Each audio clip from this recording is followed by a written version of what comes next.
administration de mecha, outil servant à la maintenance et au suivi de vos équipements. Dans cette vidéo, nous allons explorer ensemble les fonctionnalités clés de mecha, incluant une interface web et une application Android. L'accès à l'outil web se fait par système d'authentification. Pour effectuer cette démonstration, je vais me connecter en tant qu'admin, qui est le compte natif, ayant toutes les permissions et accès à toutes les entités par défaut.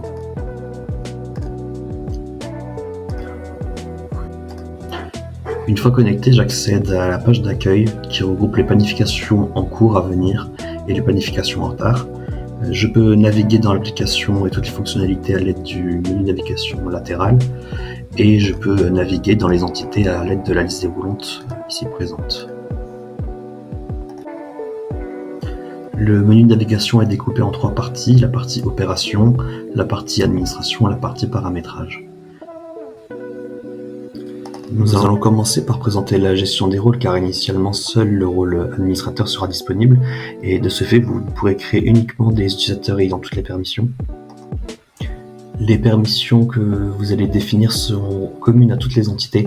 Si vous naviguez avec ce menu, vous verrez que toutes les permissions déjà créées sont toujours présentes. Lorsque vous créez un rôle, vous lui définissez son nom, sa description, le rôle s'il est actif ou non, s'il est désactivé, cela ne permettra pas de l'appliquer à un utilisateur. Quand on sera sur la création ou la modification d'un utilisateur, dans la partie permission, la permission ne paraîtra plus. Et c'est à l'aide de cette liste déroulante que vous allez définir les permissions. Pour chaque fonctionnalité de l'application, vous avez une permission de lecture et une permission d'écriture. À titre d'exemple, on peut par exemple imaginer un rôle pour un inventoriste.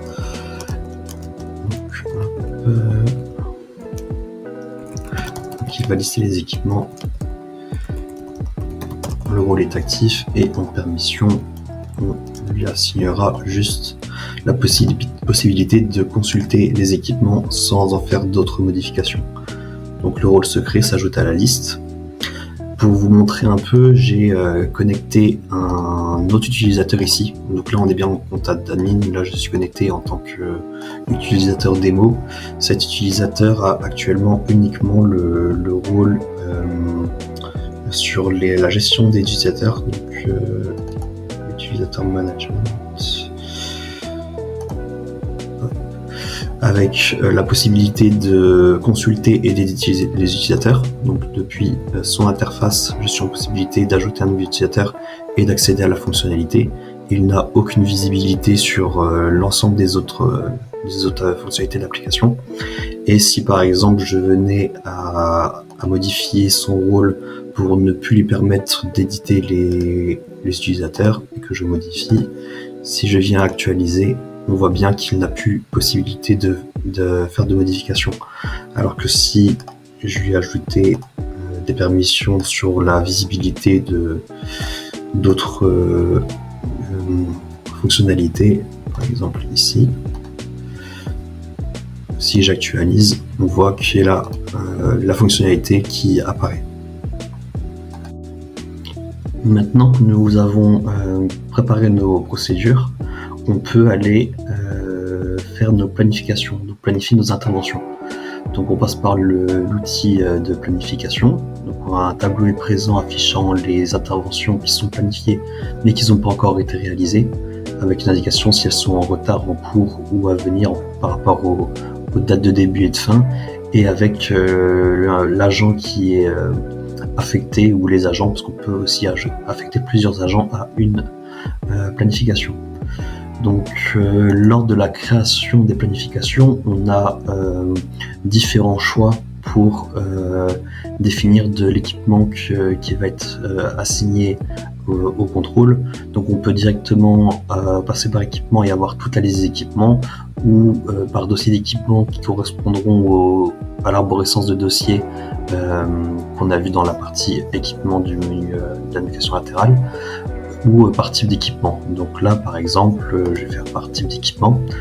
Donc un champ type d'équipement est disponible et ce champ sera différent sur les autres fenêtres. Si je passais par le dossier d'équipement, c'était un dossier avec les dossiers qui sont disponibles. Donc on va reprendre notre type équipement. Donc là par exemple on peut prendre ordinateur, on va prendre ordinateur de bureau.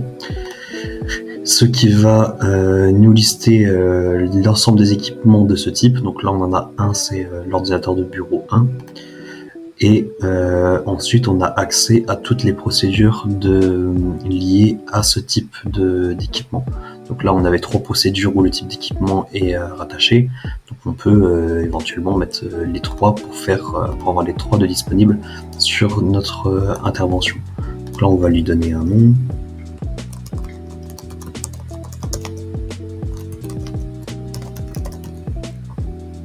Description facultative.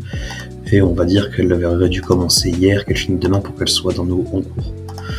Agent affecté, je m'affecte moi-même pour, à partir de mon identifiant, quand je vais me connecter sur la tablette, je vais pouvoir retrouver ma planification. Donc sur la fonctionnalité équipement, on retrouve tous les équipements que j'ai pu déjà créer. On a une arborescence, donc on peut classer nos équipements par dossier. On a main mise sur cette arborescence pour créer des nouveaux dossiers ou sous-dossiers. Par exemple, donc là j'avais déjà créé un dossier pour mes périphériques et un dossier pour les ordinateurs où là j'avais été créer des équipements. Par exemple pour un ordinateur portable, j'en avais créé un type ordinateur portable avec toutes les lignes correspondant aux caractéristiques techniques que je lui appliquais et avec des valeurs. On peut voir par exemple que je n'ai pas défini précédemment. En référence, il me met ref ici, c'est parce que j'avais assigné une valeur par défaut dans la partie caractéristiques techniques. Pour la référence en valeur par défaut, j'avais déjà indiqué ref, ce qui permet d'avoir une valeur déjà pré-renseignée et il serait juste à ajouter le reste.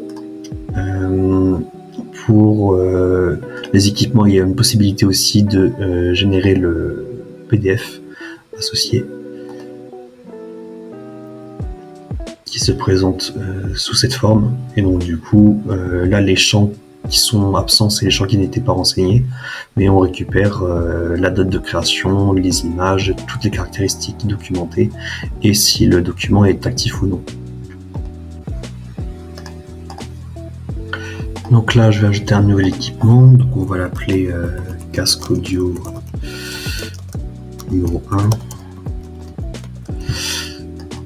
On va pouvoir lui mettre le type d'équipement qu'on avait créé, casque audio, et là on accède à toutes les caractéristiques qu'on avait définies pour ce type d'équipement, donc avec nos obligatoires et nos facultatifs.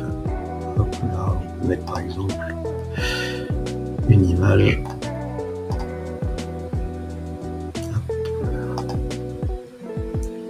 Et du coup, notre casque vient se créer ici. Donc j'étais dans ce dossier-là, mais je peux le déplacer et le mettre dans mon dossier périphérique.